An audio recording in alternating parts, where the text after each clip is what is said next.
Welcome to the next installation in the series of videos where I'm putting this Villiers 9E back together that was removed from a Pangor Penguin Amphibious ATV.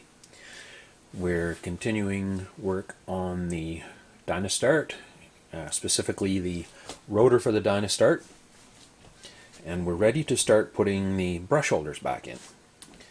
What I have here is, of course, the stator, the brush holders, all the hardware to hold the brushes and brush holders in, and the insulators, the old insulators here, to go between the brush holder and the hub of the stator, and some new insulators that I've made up. Now, to make the new insulators up, all I did quite simply was measure the old insulator as best I could, transferred those dimensions with a crude sketch to some graph paper, then using the measurements made a proper sketch to scale. Then I obtained a roll of insulating fish paper. This is the size of the roll I got. I found it on a certain auction site. It's about the right thickness as the old material. And as you can see, I have the roll with a lot of waste actually. That's the little bit I used, because I only needed 4 pieces. Now, actually, the pieces that came out were these 4 folded pieces, like this, and then there were 2 other small rectangles of insulating paper. I'm not sure exactly where they went, so I will keep my eyes open for where I should possibly put in another thickness of the insulator. But anyway, to go back to how I made them, I measured the old insulators, transferred the dimensions to a rough sketch, made a proper drawing to scale on a piece of graph paper. Then I just put the scale drawing over the fish paper and used an old mathematics set.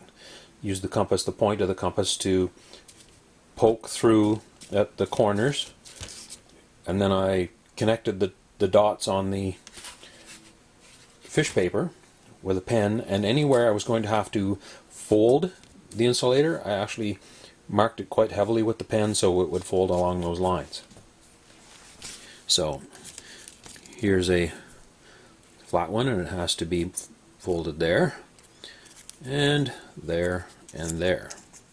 So there's a new insulator and there's the old insulator. So those should work well. The other ones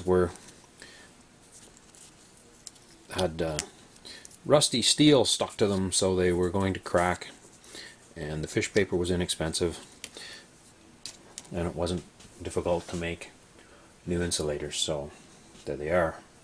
So now we'll start to put the brush holders back into the stator. When I took the brush holders and brushes out of the stator, I actually kept each of the brush holders in a separate bag with the hardware that was with each one.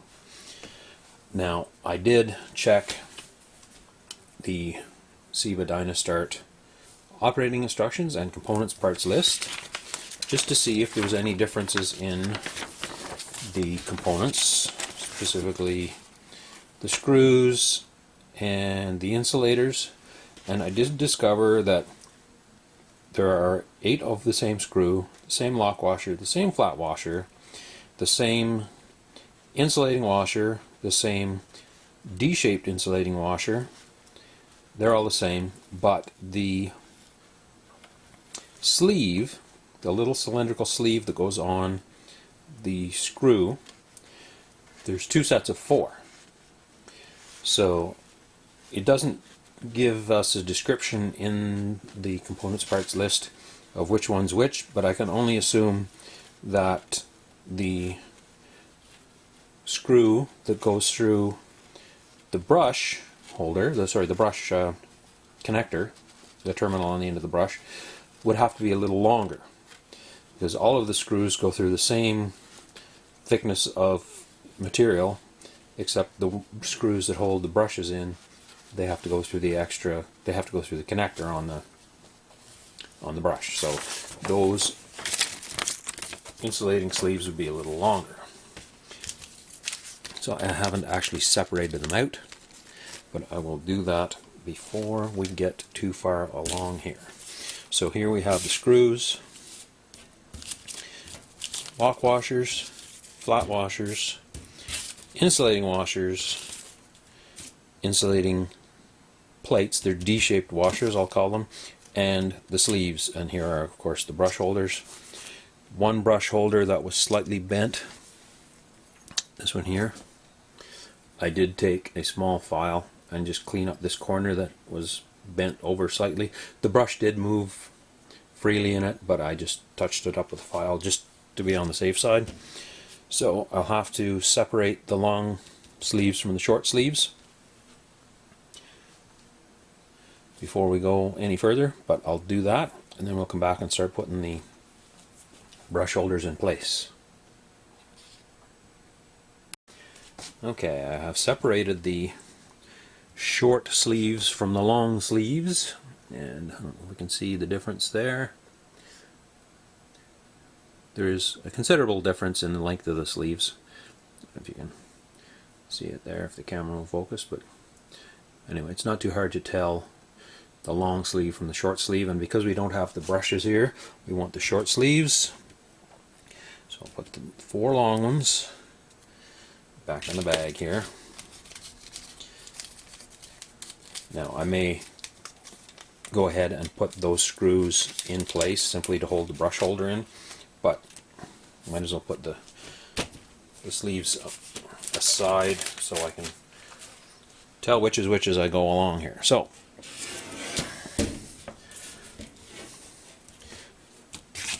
I don't need our drawing.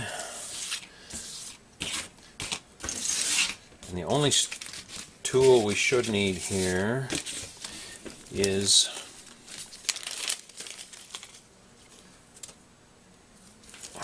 a slot screwdriver to install the screws. I'm just going to pull out 4 of everything here. Bear with me.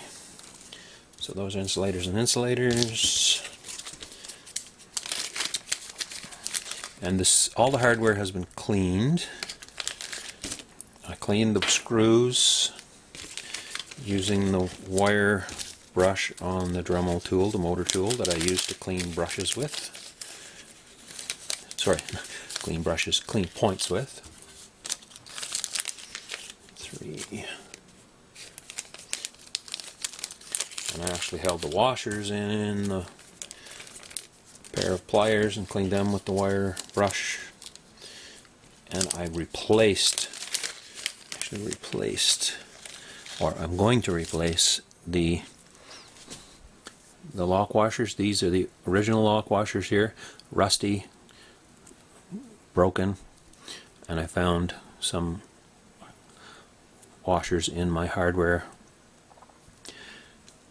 assortment that are a good fit on the screws, so I'm going to use the nice shiny new lock washers instead of the rusty old ones. So we'll put the washers we don't need in there. Now,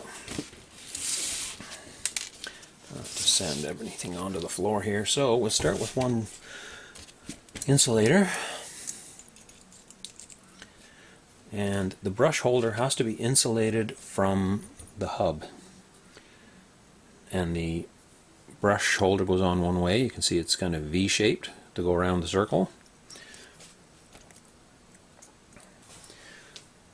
Of course, as I started to put the brush holders in, I realized something. Brush holders aren't all the same. There's a left and a right brush holder. See, these brush holders are both facing the same way, with the narrow side towards this finger here, which would be inward on the stator. And this one has the outlet for the wire on the brush here, and this one has the outlet for the wire on the brush here. So, do we put these brush holders in pairs so that the wires are towards each other, or do we put them so the wires are opposite each other?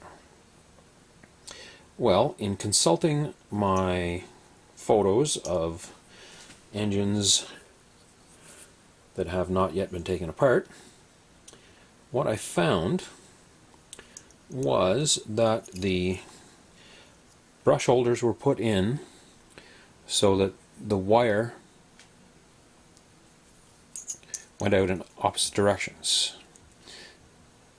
So this one went out and around to the center, and this one out and around to the center. Now, of course, those are not, they don't overlap when they're installed. They're separated slightly on this terminal. So the screws that go here, besides going through the terminal on the brush, also have to go through this connector. So that's this terminal here on the stator. That's why the sleeves, the insulating sleeves, are as thick as they are, because it's not just the thickness of the terminal on the end of the brush that's added, it's the terminal on the stator. So, and one other thing to watch for, I noticed here, is the D-shaped insulators aren't symmetrical. They are, whoop, that one just escaped. They are slightly different because of the shape of the terminal on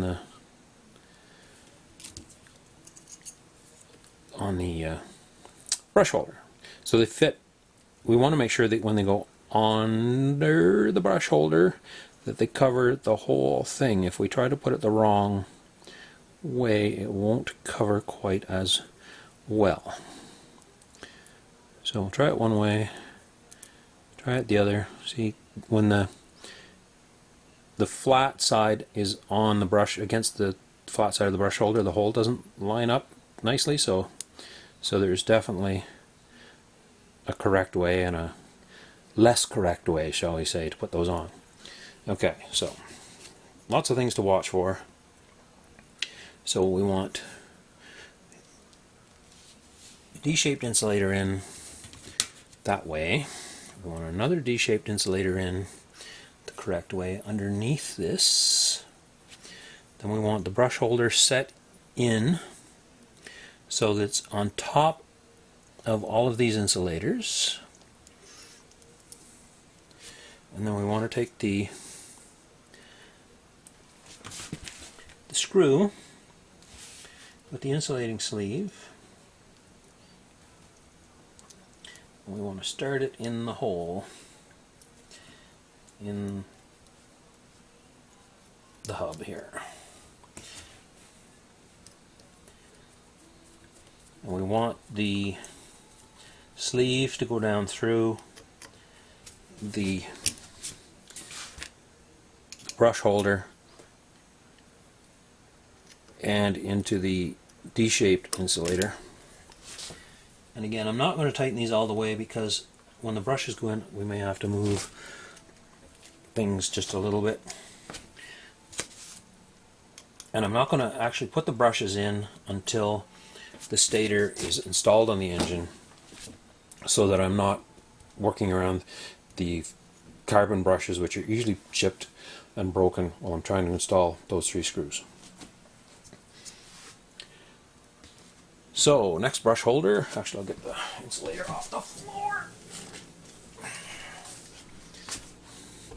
And did I only pull 4 of those out? Yes, for some reason I only pulled 4 of those out. Actually, just to keep that insulator in place, I'm just going to put the screw in with no washers on it, just to keep that D-shaped insulator from sliding out. Then we'll put the other little insulator. I keep throwing stuff on the floor here. Another insulator in here. I'm just going to do, I'll have to do one set on camera here, and then the other set I'll have to do when you're not looking, because I keep throwing stuff on the floor. I'll put the D-shaped insulators in,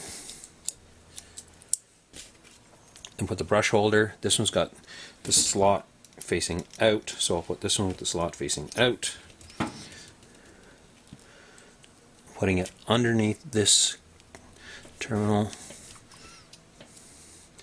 And then we want a screw, lock washer,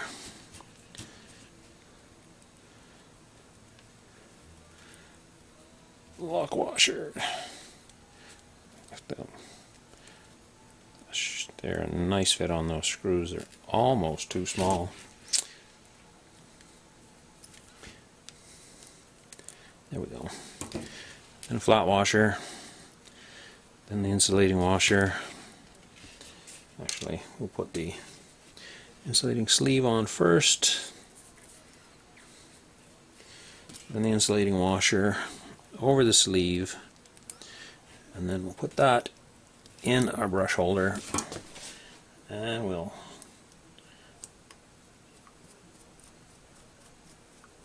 carefully put the screw in.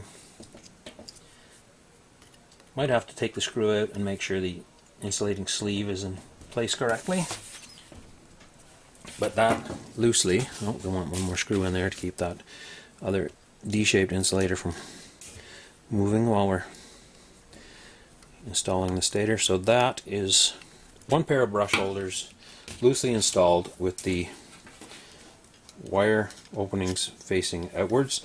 Now, of course, this only matters on the brushes and brush holders that are left and right, that have a left and right to them. And this is the brush that has the straight connector on it.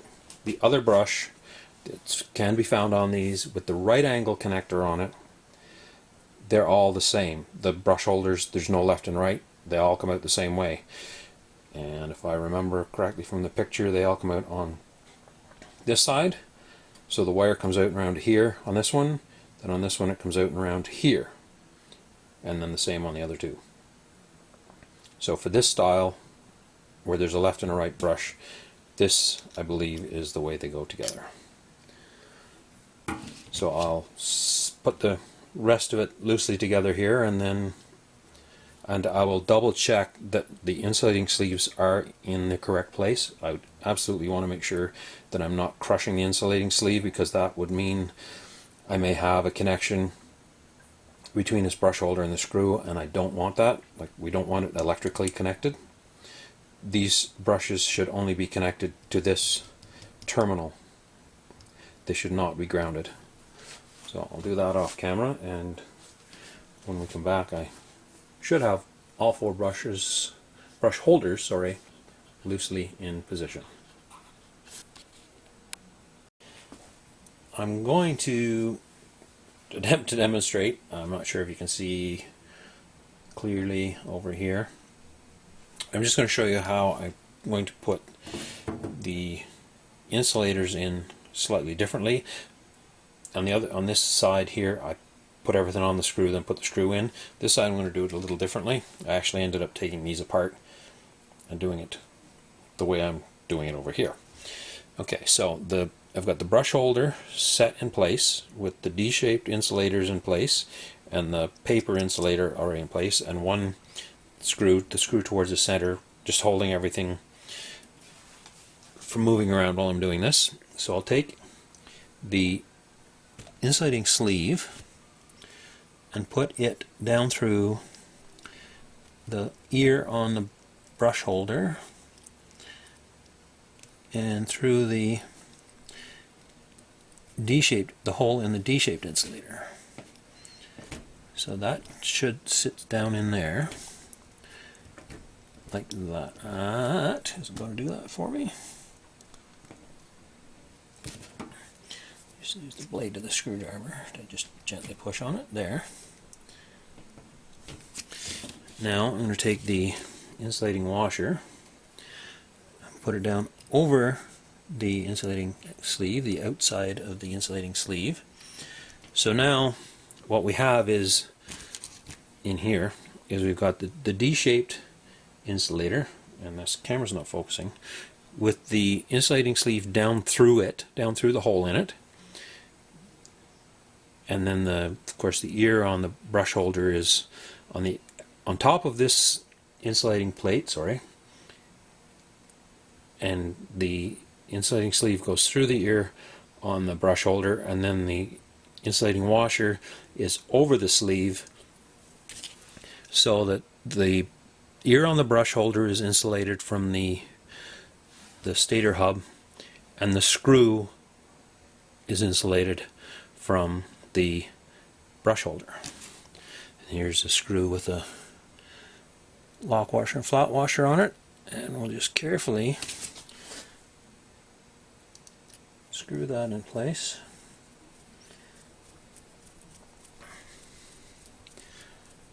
Loosely, because again we have to put the brush in and do the same thing with the screw, lock washer, flat washer, insulating sleeve, and the D-shaped insulator, which is actually temporarily in place there.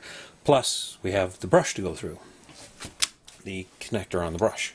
So that I found is actually a better way to put the insulators all in, so we know they're in place. If we just put the insulating sleeve on the screw and just run the screw in, I don't know that I'm not crushing the sleeve. So I'm confident that that is all in place. And before we attach this to the crankcase on the engine, I can do a continuity check just to make sure that up to this point they aren't these aren't shorting to ground. And I'll have to remove, of course, these screws, because right now this screw is touching this terminal, which is touching this. So that, without any of the insulators on it, is shorting everything to ground, which is what we don't want. So I'll continue on, put the other brush holder in, and then I guess we'll be able to do a continuity test and see if I've messed anything up.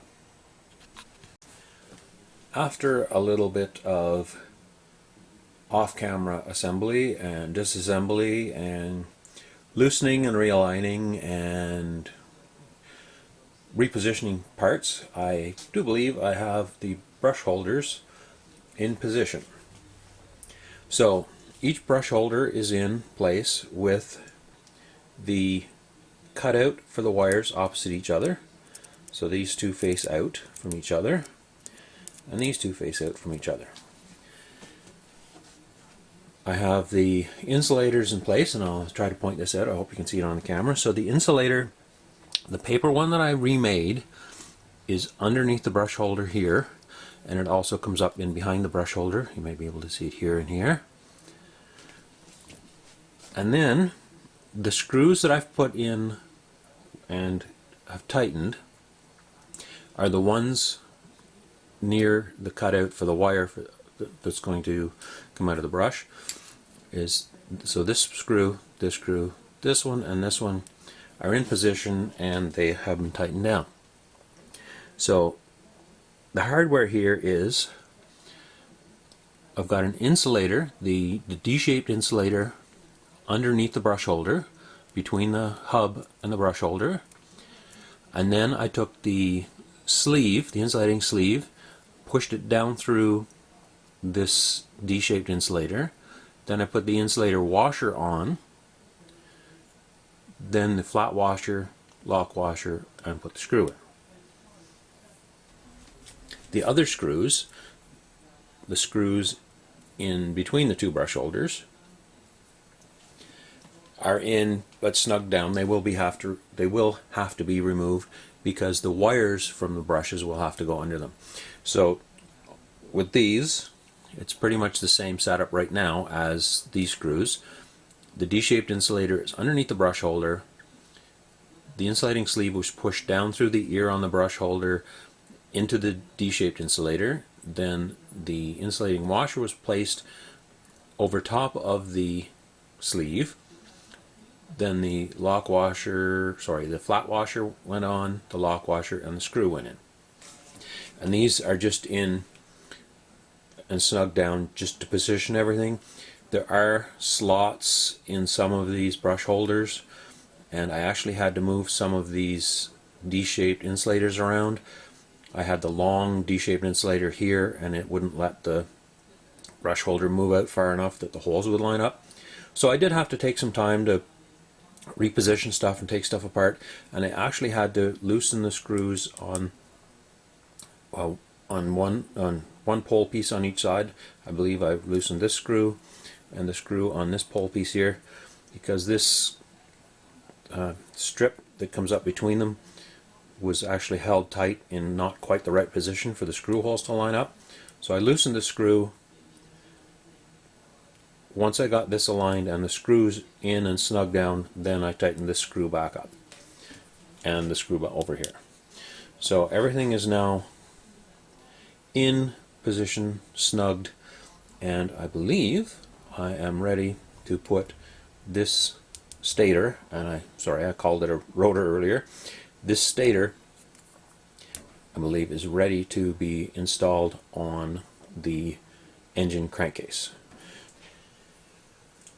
Since it is, well, to me, fairly complicated how all these insulators and conductive pieces go together, I just want to go through as a crude sketch here, just so I can be sure that in my mind I've got this correct, and hopefully you can visualize it a little better how this goes together. And again, please excuse the crude sketch, just done quickly on a piece of graph paper by hand with a ruler. So what we're looking at is this. It represents the hub of the stator. This is the paper insulator that I remade, that also goes up in behind the brush holder. This is the brush holder here. Then we have the screws that go down through all of this stuff into the stator hub. So that's the other screw. Then here we have the D-shaped insulating washers here and here. So they go between the stator housing and the brush holder. Stator housing, brush holder, D-shaped insulator. Then the insulating sleeve here, it should go down through the ear on the brush holder, and it should actually fit inside the hole on the D-shaped insulator so that the insulating sleeve contacts the stator hub on both sides. Now again, the one on the side where the slot is for the wire, which on the brush holder, which would be, I'm going to say is this one, this wire will actually come around to this side. This insulating sleeve is shorter than this insulating sleeve, and you'll see why in a moment. So on the simple side, we'll call it, we have the D-shaped insulator between the brush holder and the stator housing. Then we have the insulating sleeve pushed down through the ear on the brush holder and through the insulating D-washer. Then we have the insulating washer. It should actually fit over top of the insulating sleeve, so the insulating, when you look down from above, you would see the washer, the inside and outside of the washer, and then the insulating sleeve inside that. This, I've actually drawn this slightly incorrectly. So this washer, insulating washer, should fit down over the insulating sleeve onto the ear of the brush holder, so that when we put this screw in, the screw, the lock washer, and the flat washer contacts the insulating washer, the screw contacts the insulating sleeve, and the insulating sleeve here prevents the brush holder from contacting the stator. So this screw of course, has to make electrical contact with the stator housing, but the brush holder should be completely insulated from the stator housing. On this side, where we get into some more pieces, on this side we also have, besides the ear for the brush holder, we also have the tab on the contact strip that comes out of the stator, and then we will also have the terminal on the end of the wire for the brush, which will come around to this side. So that's why this insulator has to be longer. So on this side we have the stator housing, then we have the insulating washer underneath the brush holder, we have the insulating sleeve down through the ear on the brush holder and through the D-shaped insulator, so this insulator sleeve will contact the stator housing. Then we have the conductor, the terminal on the strip from the stator, which will make contact with the brush holder. Then on top of that we will have the terminal for the brush, which will actually fit down over the insulating sleeve. Then we will have the insulating washer, flat washer, lock washer, and the screw. So again, the screw will only be electrically connected to the stator housing, and this brush holder will make contact with this terminal from the stator, which will make contact with the wire for the brush itself, so that all three pieces, brush holder, terminal, wire, are all connected. And although they are all connected, all three, they are not connected in any way to the stator, which would be ground. So they can't be connected to the stator or the screw. So that, I hope, explains the positioning of the hardware that holds the brush holders in position. We want the brush holders insulated from the stator housing, because in some instances they're positive, in some instances they're negative, depending on the position the key is in and whether the engine's starting or running. Anyway, I hope that helps. I've assembled here, I think, everything I need to start to put the stator back on the crankcase.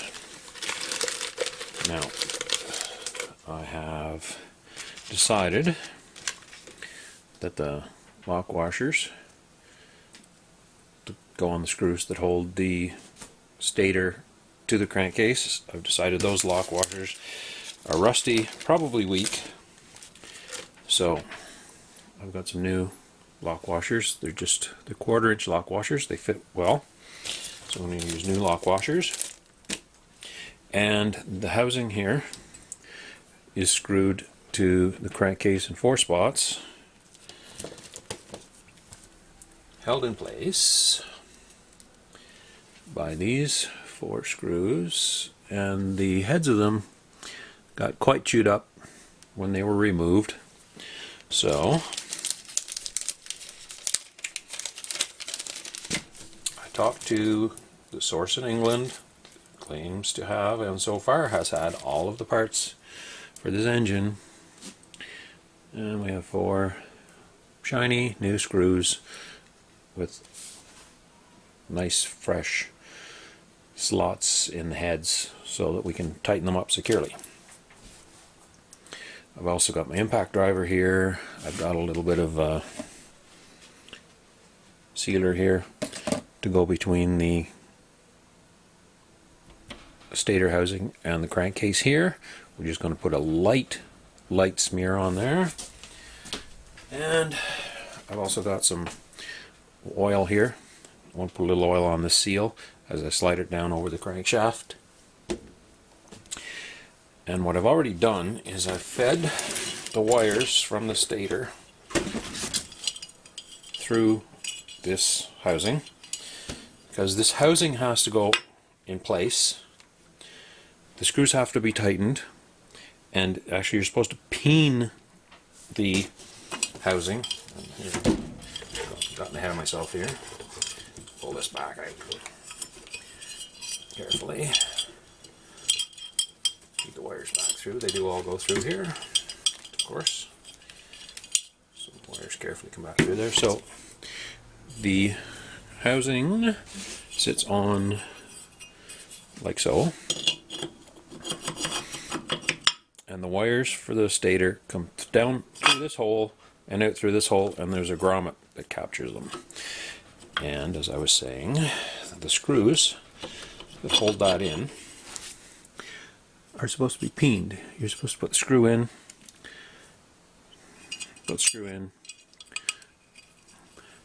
and then peen it with a punch to help lock that screw from loosening off. Now, this would be easy to do if we could just drop that in place, put the screws in, and go about peening them, but this grommet has to come out through this hole, and there's no way it's going to do that while it's in place, and while this cover's in place. And even to pull these wires out through this grommet with those connectors on it isn't going to happen. So what we have to do is, as I had them here previously, put the wires through the cover,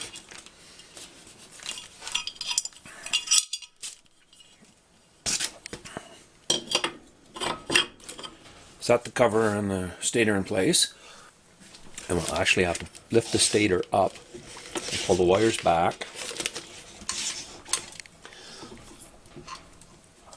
carefully here. We don't want to damage the wires or pull them off the stator. And we want this grommet, the housing there.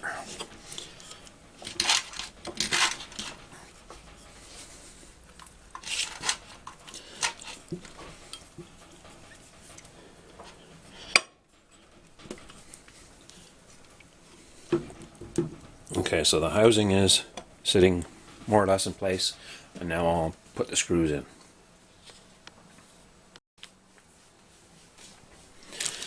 So all these screws,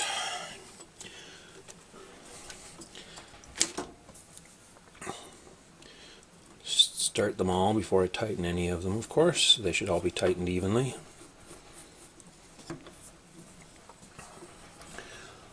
Where are we here? Not quite lined up.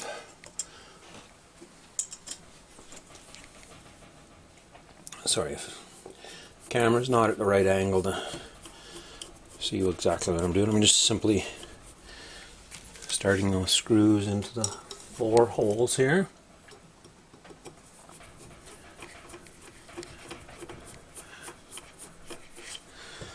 My bit stuck in the screw, and it might be a little big, so I'm going to go with a smaller bit here from the impact driver. Excuse me.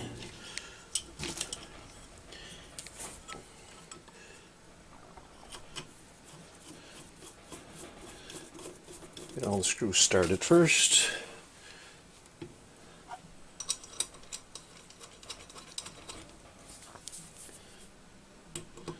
Okay, so they're all started, so I'll start winding them in a little bit. And again, a little bit at a time. Whenever there's more than one screw holding something together, don't tighten one fully before all the other ones are tight.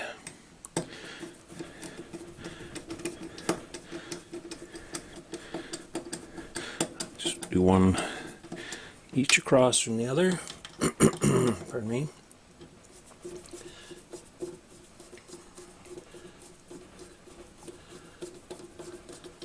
Number 3.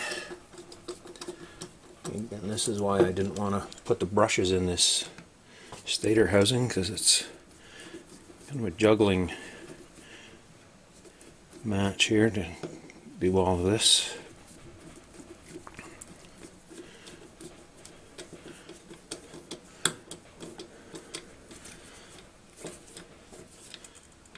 Okay, so the screws are not all tight. First one isn't tight. They're not tight until I get a little tap with the hammer here anyway. We'll say they're snug. I think the case is down tight against the case is tight against the case, and that's going to be fun pulling them back out. But the way this was removed, the wires were pulled back through to get at those screws. So okay, so I need to set that out of the way, balance it precariously here, and I'm just going to take the wrong hammer. Just make sure this impact driver's, oops, sorry, I nudged the camera. Go around and make sure these screws are all tight. Actually, I don't have a punch here to peen them with.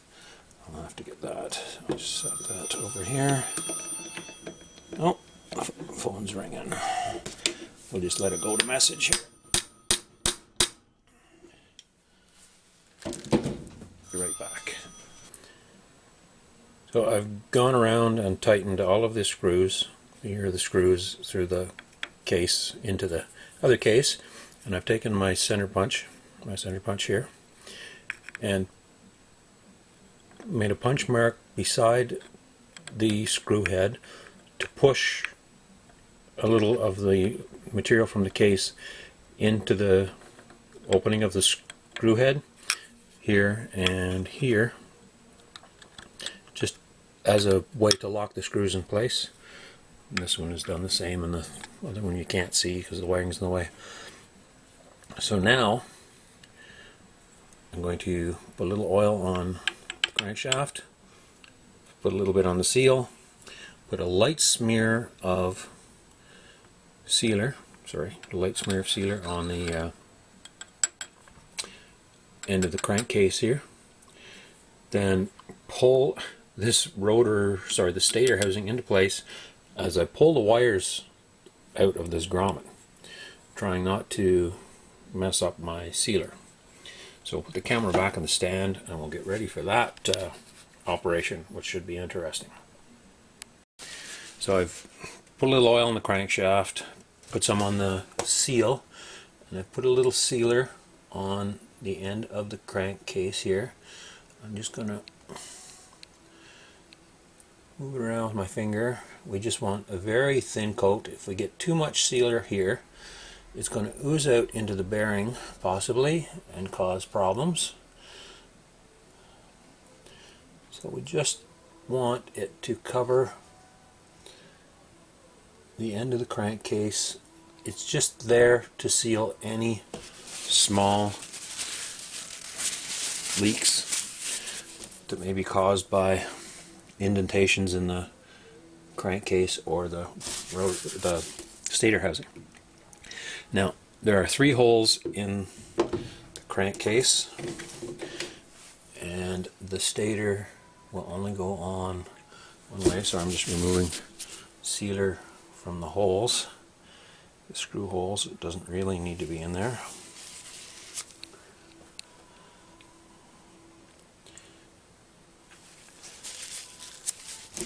So the stator will only go on one way, so I'm going to hold it, and of course as we pull these wires out,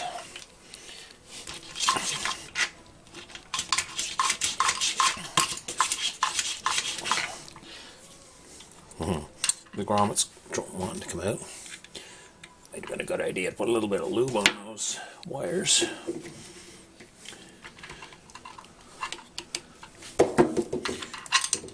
Pull slowly here. Maybe the wires will come out. If I try to pull one a little bit at a time, yeah, it's a little better. If I pull on one at a time, I've got them tied together with a wire tie, and that something I should have undone. Just pull wire a little bit at a time.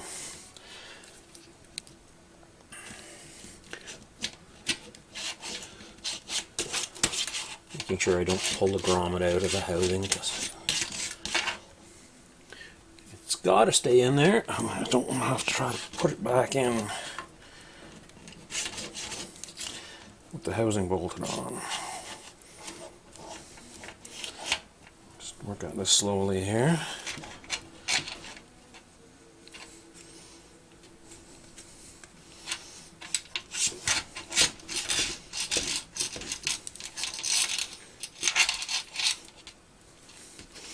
A little bit of penetrating oil on these wires might have made them a little easier to pull through this grommet.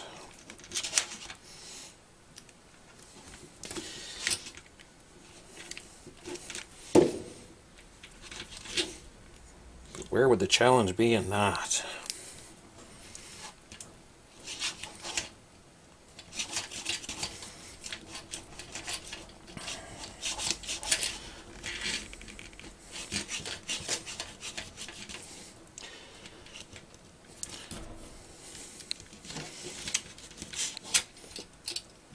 I don't want to pull this housing off now that I've got the heads of the screws pinned in place.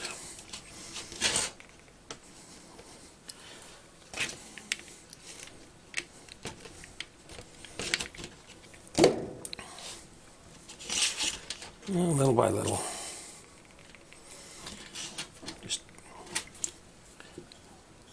We don't want to rush. And pull one wire a lot farther than the other. Just trying to look in here and make sure I've got the wires pulled all about the same amount. They're all tied together here, so they should be the same length when they come out. Should look nice and neat when they're all out. Now I've got to watch I don't damage the seal on the threads of the crankshaft. Oop, the grommet has popped out.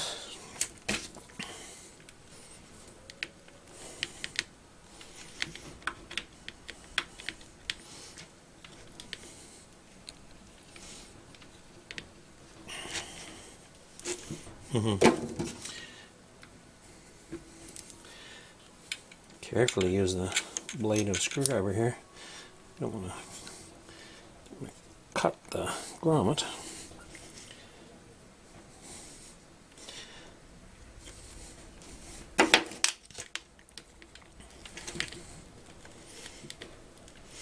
Yes, hindsight's 20/20. I should have put some penetrating oil on those wires. Well.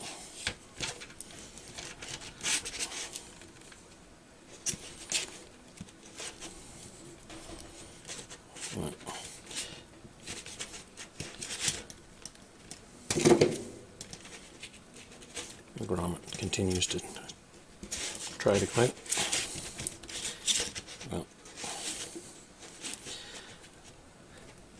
Well, if it's coming out, I guess I'll worry about it. I'll put the stator on here. Okay, the stator is on and the 3 screw holes are lined up. I'm going to go ahead and put these screws in, and I'll wiggle that grommet back in after. And we've got sealer hardening up here, so we don't want to take too long to do this.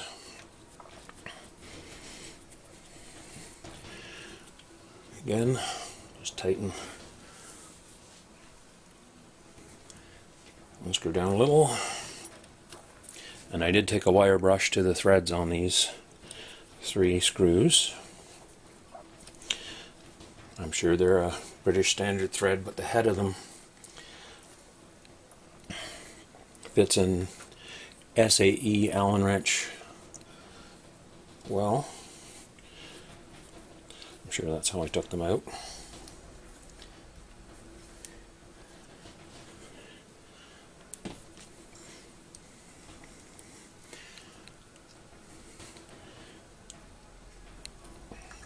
Okay, the screws are all touching. So now, make sure the Allen wrench is in the screw so it doesn't strip out. And go around and tighten them down.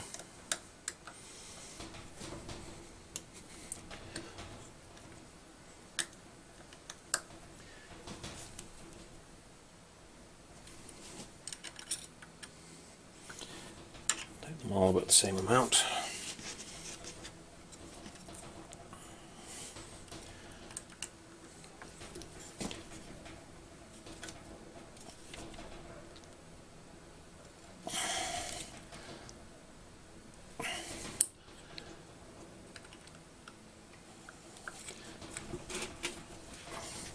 Turn this just a little bit.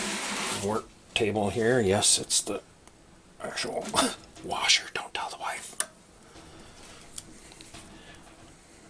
It's a little cool for working outside today, so I'm working in the mudroom.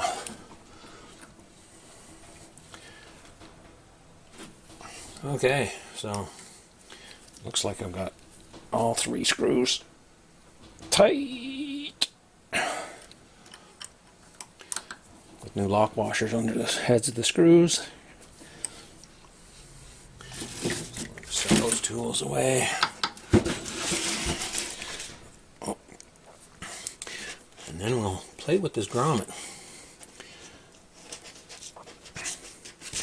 The grommet is pulled out of the hole here.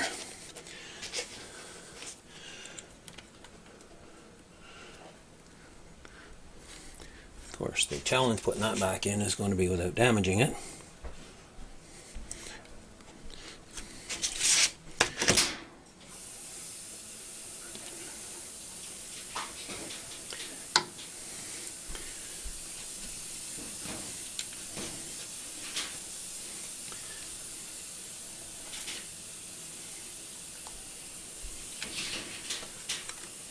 Okay, well that's in close. I think I'm just going to let that sit for a while.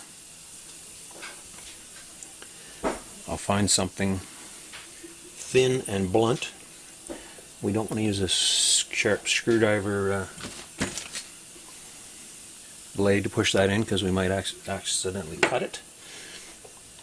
So I'll find something thin and blunt and we'll come back and install the grommet, and that should complete the stator insulation. I did mention doing a continuity check just to make sure that none of these brush holders were shorted to ground. We can do that, I guess, before we put the brushes in, just to make sure. And we're making progress.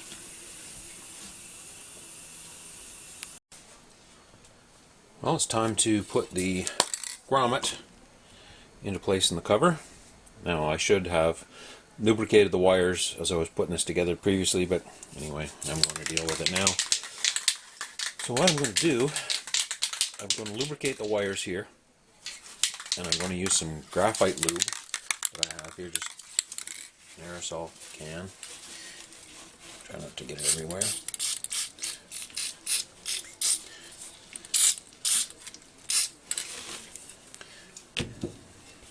And it's a lovely black color. So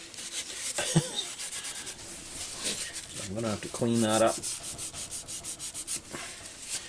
afterwards. And I have a screwdriver that I've that has replaceable bits. I'm just going to use the blunt end of that. And I've got some craft sticks. They're relatively thin and blunt. And hopefully that silicone lube will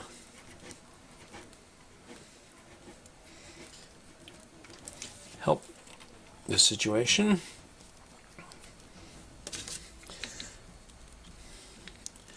Just trying to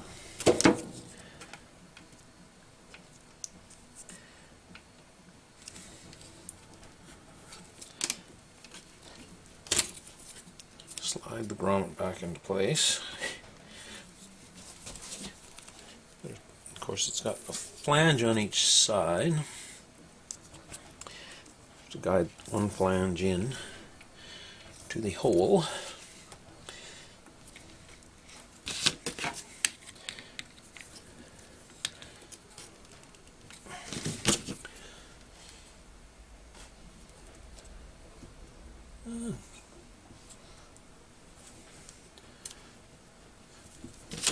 Grommet, of course, is there to protect the wires from rubbing against the case and wearing through the insulation.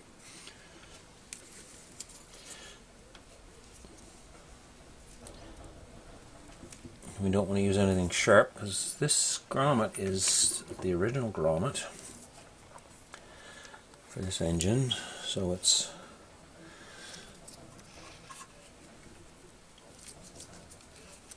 old and not quite as pliable as it was when it was new. But of course this was made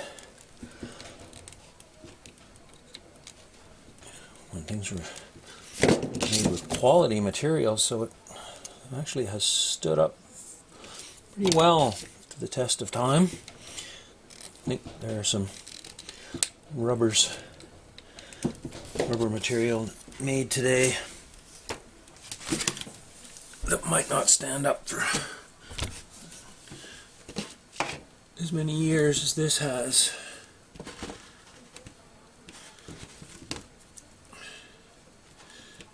Trying to get this gently tucked into place.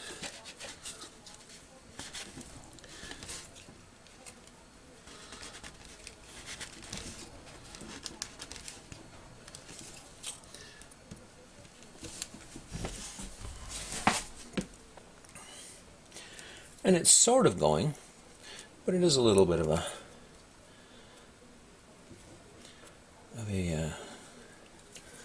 not a fight here, but a discussion. It doesn't want to go, but I definitely want it to go. And it appears to be cooperating to a certain degree here.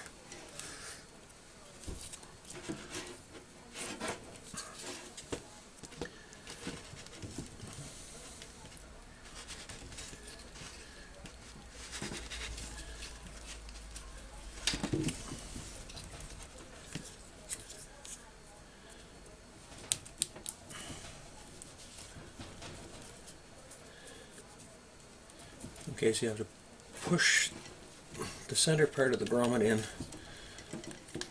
farther than it normally sits, so that the inside flange will slide past the case on the inside and sit where it belongs.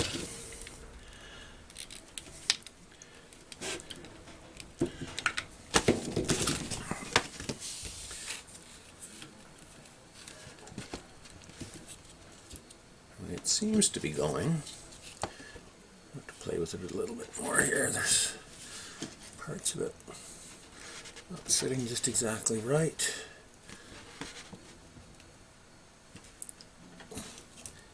And these craft sticks would be a little more comfortable to use if I put a handle of some description on them.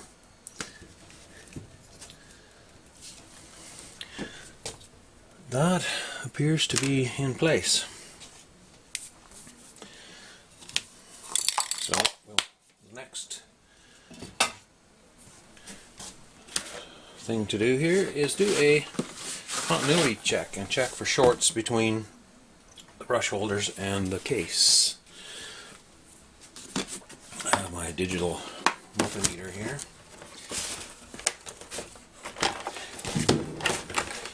Out of the case, get the case out of the way here, excuse me, and we'll just reposition the camera slightly.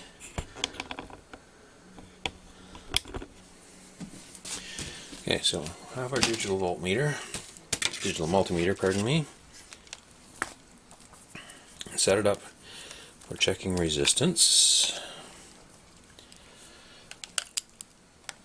or ohms. And just set it on the 200 ohm scale. Can we see that? No, we can't.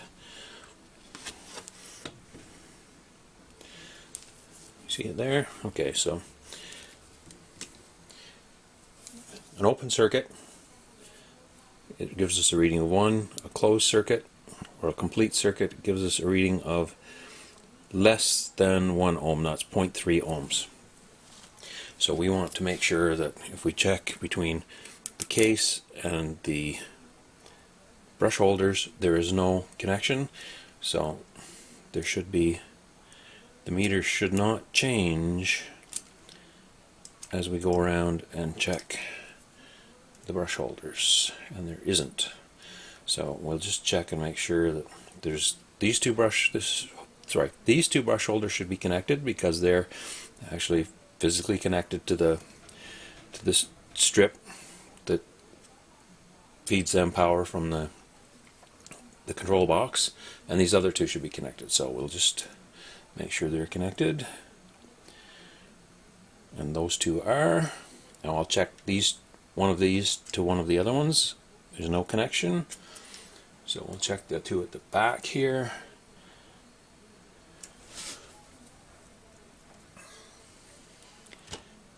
And they do not show that they're connected, which is kind of weird. This one should be connected to the center strip, which it is, and this one should be connected to the center strip, which it is not. And why is that?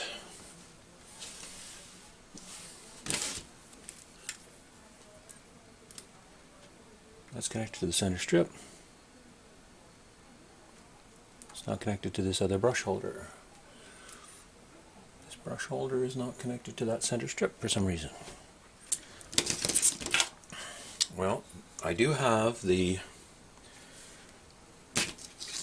screws that are going to hold the brushes not quite tight. So it could be that this screw isn't tight enough and the strip isn't making contact. So I'll just tighten this screw just a little bit. Throw my screwdriver blade away. And we'll check that again. Is this brush now connected to this brush? Yes, it is. So the screw was just loose enough that the center strip wasn't making contact. So everything looks good here.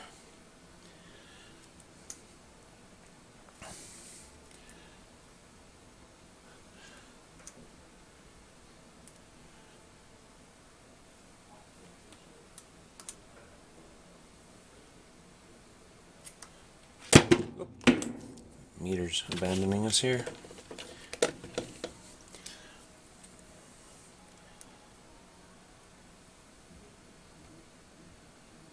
Yes, so we do have connection there.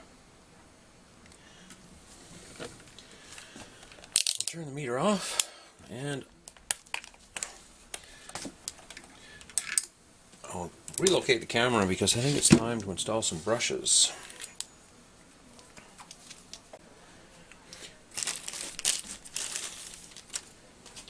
So here we have our brushes. We have the brushes. And again, there are left and right.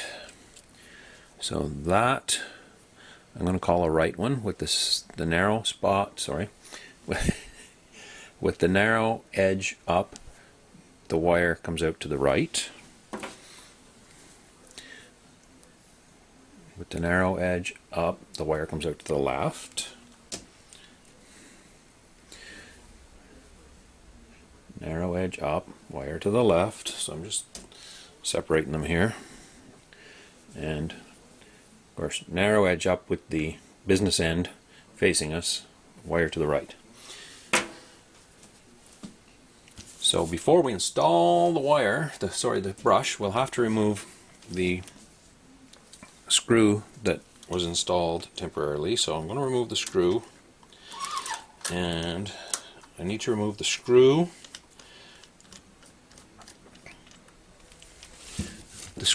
the lock washer, the flat washer. Now the insulating sleeve is coming with, and I don't want it to. So I'm going to take the insulating sleeve. I do want the insulating washer off. I'll take the insulating washer off, put the insulating sleeve back in place. It should go down through the contact strip from the control box. It should go through the ear in the brush holder, and it should go through the D-shaped insulator down below. And then the brush can go in place, and the cable, the wire, should come around, and it should fit over the insulator, so that this insulator will go on top of the contact, the terminal on the brush, and the screw can go back in. And I'm holding the wire in place here.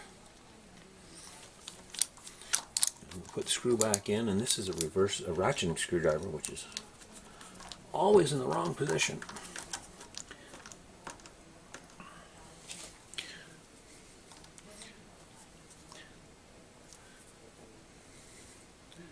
So there, the screw is tight, and I'll check the screw on the other side of the brush holder while I'm here. Make sure it's tight. They're not big screws, so we don't want to go really, really tight with them. We just want them tight enough they won't come loose. And I've routed the wire out around the brush holder as opposed to in front of the brush holder. Because this connector on the terminal on the end of the wire is straight, I'm afraid that if the wires run this way, it will come out too far and it will contact the center part of the rotor. Oh, and while we're at the rotor, see that nice shiny coat of silver paint I put on here? I just took some paint, put it on a foam brush, and put a little bit of paint on here just to preserve that surface, since we've taken all of the finish off of it with our metal rescue. So now we can move on to the next brush, which is going to be the opposite brush. This one was a right-hand brush. So again, the screw out, the lock washer, the flat washer, and the insulating washer. And the lock washer and flat washer come with the screw easy on that one. And the insulating washer is not come with, so we'll take that off. We'll take a left-hand brush,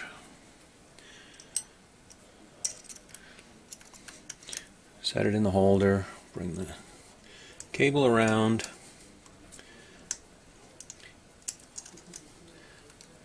and again, the hole in the center of this is large enough that the insulating sleeve will go right through this. So this side of this terminal should touch the brush holder.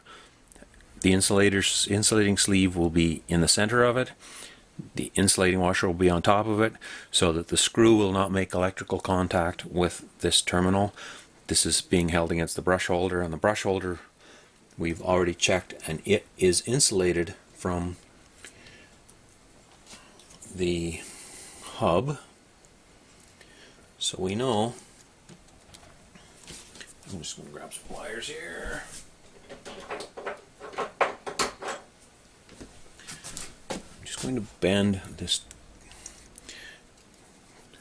terminal on this wire just slightly. So I'm just bending the ring slightly so that the terminal will come off at a slight angle, so it's not right tight against the winding here. Some of the insulation from that contact is in the way.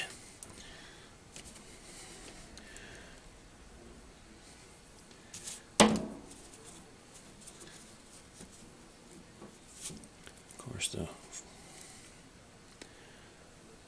course, the flat washer came off the screw, and we'll I'm going to put it back on with one hand. So now the screw, the flat washer, the lock washer, and the insulating washer are back in place.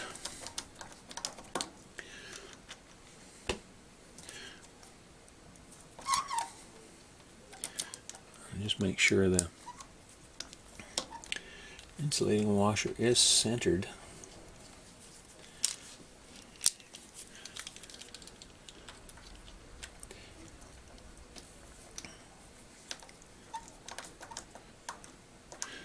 We can actually get the ohmmeter back out just to confirm that we haven't changed anything.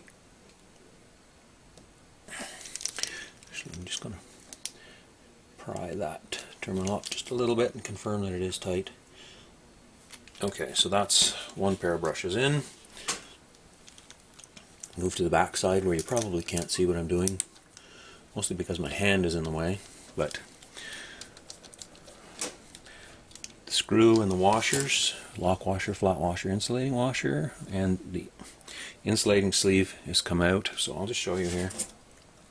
So when this goes back in, the insulating sleeve, oh sorry, getting the camera here, the insulating sleeve should go through the center of that terminal.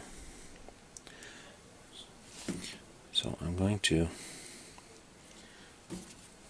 leave that on that screw for this trip. And I've got the wrong brush. Brush in. So I'm going to go ahead and bend this ring just a little bit. You can't see what I'm doing from my hand and the camera angle. So bring that around.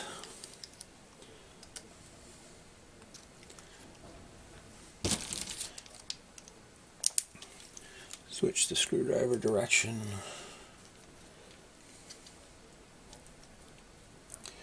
Let's see if we can get this screw to go back in place. Something has moved here.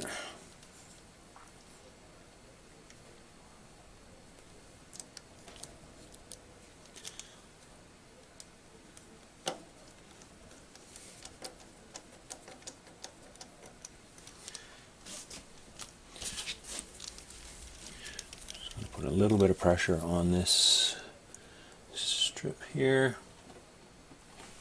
Get the other screwdriver.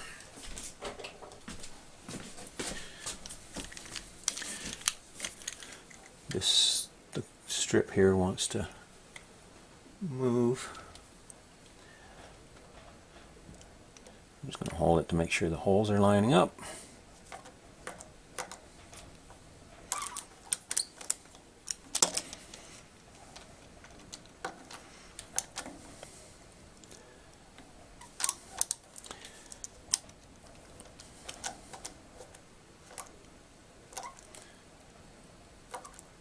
That screw is tight, and the brushes will sit down in the holder when the rotor is put in place, of course. So the last brush, take the screw out again.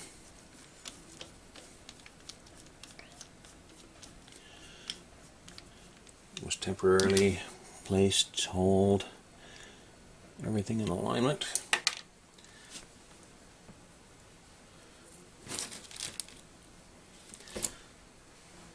Our flat washer has gone. Oh, there it is right there. I see it. There's the insulating washers in place. I'll take that off. Flat washer back on the screw. And the last brush.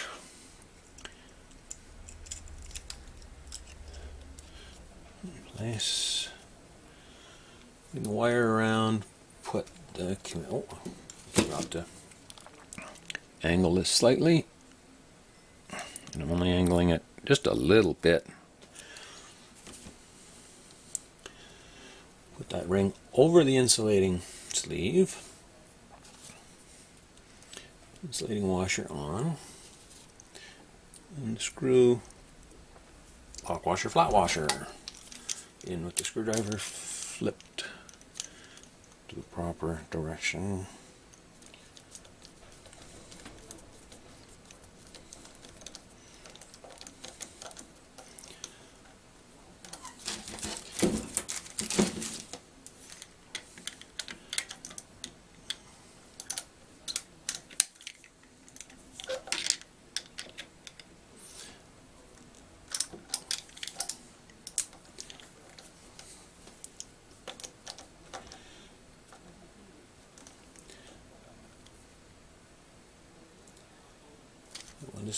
confirm that all the screws are tight. And I've got a screwdriver bit here that fits the head of these screws nice. I don't want the screwdriver slipping and damaging the screw heads.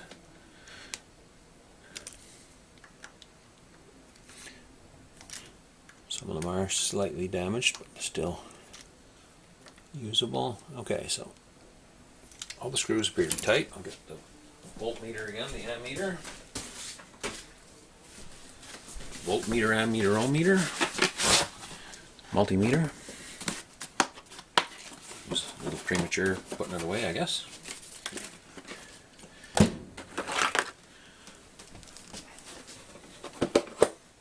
Pardon my arm. Set this back up just to make sure we haven't created an issue that will appear when we go to put the action that will appear after the engine is all connected electrically and we go to try cranking it over.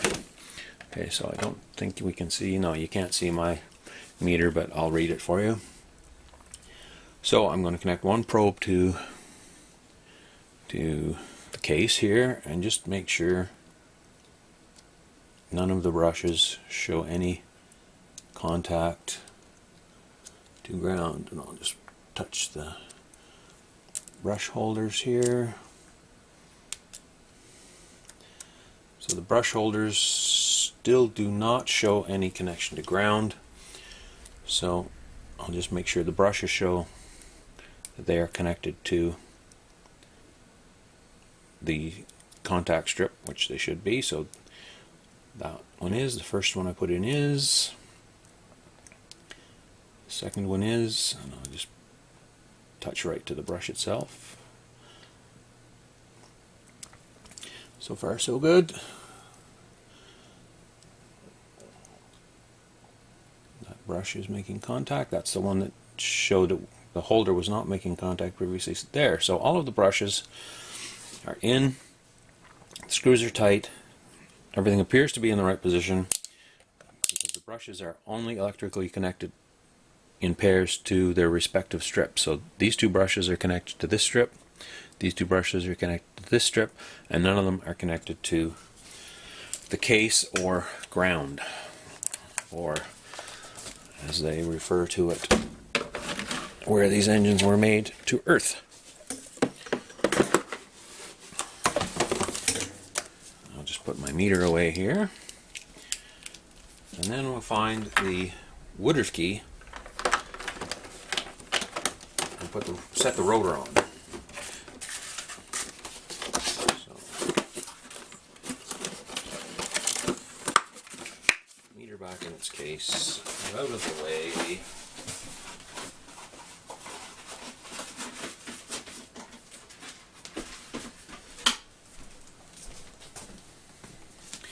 Take this nut off, and I'm just going to set the rotor on and loosely install the nut.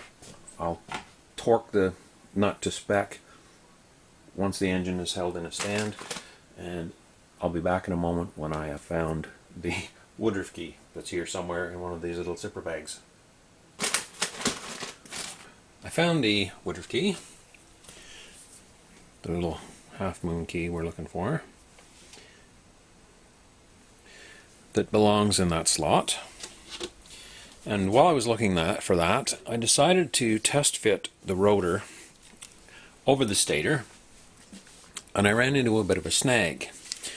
You may see that there isn't as much paint on here as there was in the last little clip. Well, when I set the rotor on, it went all the way down, but then it wouldn't rotate. So I took it off and decided that since the inside of this rotor has only gotten actually larger since we've started, because the rust has been for the most part removed, that it must be a problem with the outer diameter of the stator.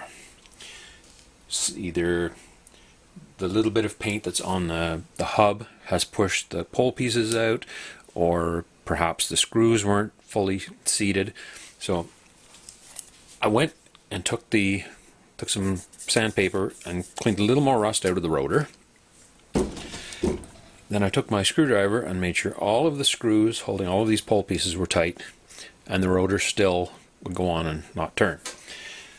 So when I looked at the pole pieces and the screws, some of the screws had burrs on them from the screwdriver when they were removed and installed, and it looked like the most outer part of the burr, where it might have been contacted by this rotor, was actually shiny. So I took my flat file and, just as a precaution, went around and checked for high spots, and I did find that some of the screws, even though they were tight, were sticking out past the pole piece a little bit. So I went around with the file and made sure all of the screws, all the burrs were off of them, and tested the rotor on the stator again, and now it goes on, it spins, it does not seem to hit anything. And then I've taken my airline and blown all the filings and paint and everything that I created while I was making this fit better. Taking that all out. So now we're going to put the rotor on for what I hope to be the last time for a while. So we'll just make sure the brushes are all seated in their holders well enough so that when the rotor goes on, the brushes will sit down. So we have the screw here, sorry, the slot for the Woodruff key, and we'll put the Woodruff key in, and we want the Woodruff key, it's not very easy to see in the camera, is it? See if it'll focus here. We want the flat part of the Woodruff key parallel with the center of the crankshaft.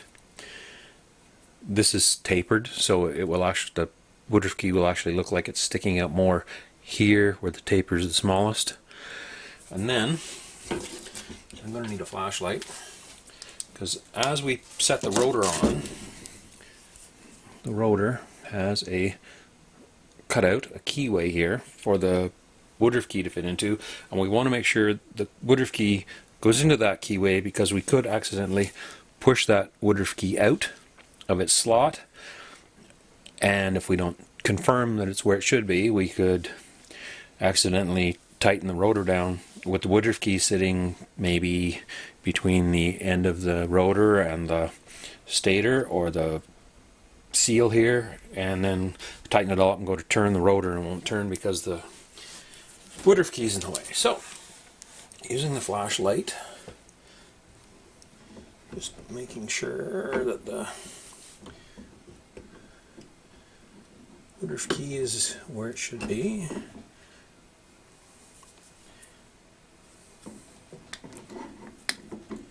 And there we go, something's stopping it from going down. I think the Woodruff key isn't quite in far enough. You see the Woodruff key is actually fallen out of its slot there. It wasn't out of its slot when I had the rotor on. But anyway, it's a good idea to be very careful that the Woodruff key does stay in place. Try that again. Brushes are removed, and it's a good idea to try not to turn the rotor as it goes on, so we don't accidentally knock the brushes out of their holder. Now, that rotor is all the way down. The Woodruff key is in position. Looking down, I can see it in its keyway, and the crankshaft turns over, and the rotor is not contacting the stator. So I'm just going to take the nut here,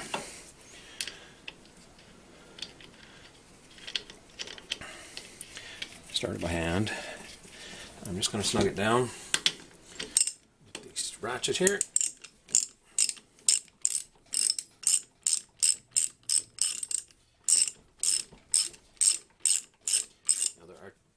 There's a torque spec for this nut in the manual. I'll just tighten it as much as I can by hand, just double check that nothing's changed. We're still going around well, so with the rotor on and the nut not quite tight, that's about as far as we can go. There are some other components that can be installed, that need to be installed, on the right hand side. The neutral indicator pinion and O-ring, the neutral indicator contact, of course the whole right side cover has to go on, but that will have to wait till this nut is torqued. This nut is torqued. Then we can put the cam on. Then we'll be working with the points. We'll have to set the point gap, of course, and then set the timing, which we'll do with the cylinder and piston on. We have to do that before we put the cylinder head on. And this inner chain case is going to have to be removed so that I can access all the nuts, the two nuts on this side in particular, to make sure the cylinder's tight. So that is as far as we can go until we have a piston and cylinder, at least as far as we can go in assembly of components to this unit.